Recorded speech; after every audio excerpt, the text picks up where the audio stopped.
కాండను ముక్తకంఠంతో ఎదుర్కొనేందుకు రాజకీయ పక్షాలు నడుం బిగించాయి. స్వపరిపాలనలో తెలంగాణ బడుగు బలహీన వర్గాల మీద జరుగుతున్న దాడులను చూస్తూ ఊరుకోబోమని ప్రతిపక్ష పార్టీలు హెచ్చరించాయి.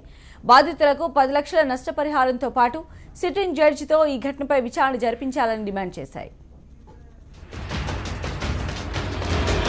నేరేళ్లలో దళితులపై జరిగిన దాడులపై ప్రభుత్వాన్ని ఇరుకున పెట్టడానికి రాజకీయ పక్షాలు నడుం బిగించాయి.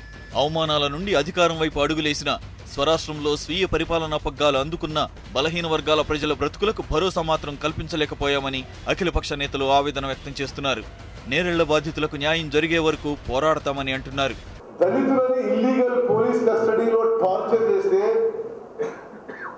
ముఖ్యమంత్రి ఆన్ రికార్డ్ అంటాడు, ఏముంది ఏదో ఇష్టాలు చేస్తే పోలీసులు చేయొద్దా అని ఆయన ప్రెస్ మీట్లో ఆన్ రికార్డ్ అంటాడు. ఆయన కొడుకు ఇది దళితుల ఇష్యూ కాదంటాడు. అంటే దళితులు అంత సంఖ్యలో లేరు, ఇంత ఉన్నారంటాడు.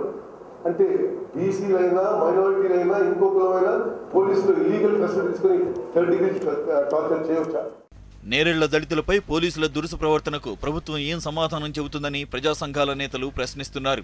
జరిగిన సంఘటన పూర్వపరాలు తెలుసుకోకుండా నిరుపేద ప్రజలపై తప్పుడు కేసులు బనాయించి నిర్బంధించడం ఎంతవరకు సమంజసమని మానవ హక్కుల సంఘాల నేతలు ప్రభుత్వాన్ని ప్రశ్నిస్తున్నారు. నేరేళ్ల బాధితులను పరామర్శించిన వారికి ప్రభుత్వ పాలన ఎంత నిరంకుశంగా కొనసాగుతుందో అర్థమవుతుందన్నారు.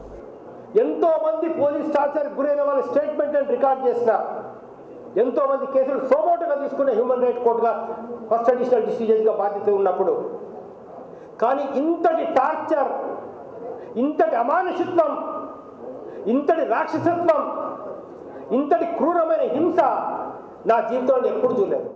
తెలుగుదేశం పార్టీ సోమాజిగూడ ప్రెస్ క్లబ్లో ఏర్పాటు చేసిన చిత్ర ప్రదర్శనకు వచ్చిన వివిధ పార్టీల నాయకులు, అఖిలపక్ష నేతలు, ప్రజా సంఘాల నాయకులు న్యాయం జరిగేంత వరకు నిర్దిష్ట కార్యాచరణతో ముందుకు వెళ్లాలని నిశ్చయించారు. ఇసుక మాఫియా వెనుక ఎవరి హస్తముందో తెలియాలన్నారు. చట్టం ప్రకారం SC/ST అట్రాసిటీస్ ప్రివెన్షన్ చట్టం ప్రకారం చంద్రకుమార్ గారు కూడా ఉన్నారు. కులం పేరుతో తిట్టుకుంటా కొట్టి మహిళలను అవమానపరిచిన తర్వాత తప్పకుండా అట్రాసిటీస్ చట్టం వర్తిస్తుంది. దాని కింద కేసులు పెట్టవలసి ఉంటుందని మనం స్పష్టంగా గుర్తించాలి. అనుకోకుండా జరిగిందనేది రెండవ వాదన గవర్నమెంట్ నుంచి వస్తుంది. ఇది ఏది జరిగినా విపరీతమైన చిత్రహింసలు పెట్టే అధికారం ఎక్కడిదని బాధితులన్న ప్రశ్నే మనం అందరం కూడా అడుగుతున్నాం. అధికారం చెలాయిస్తున్న ముఖ్యమంత్రి, ఆయన కుటుంబ సభ్యులు కూడా ఇసుక అక్రమ దందాను నియంత్రించకపోతే తగిన మూల్యం చెల్లించుకోక తప్పదని హెచ్చరిస్తున్నాయి ప్రజా సంఘాలు. ఇసుక మాఫియాతో కేటీఆర్ కు డైరెక్ట్ లింకులున్నాయన్నారు రేవంత్ రెడ్డి. ఆ నేరేళ్ల ప్రజలు నేను ఎమ్మెల్యేని చేసి మంత్రిని చేసి 3 సార్లు ఎమ్మెల్యేని చేసి ఈరోజు మంత్రిని చేసి ఆ ప్రాంతాన్ని ఏదో ఉద్ధరిస్తామనుకుంటే ఆ ప్రాంత ప్రజల్ని లారీలను పెట్టించి తొక్కించి చంపిస్తున్నాం.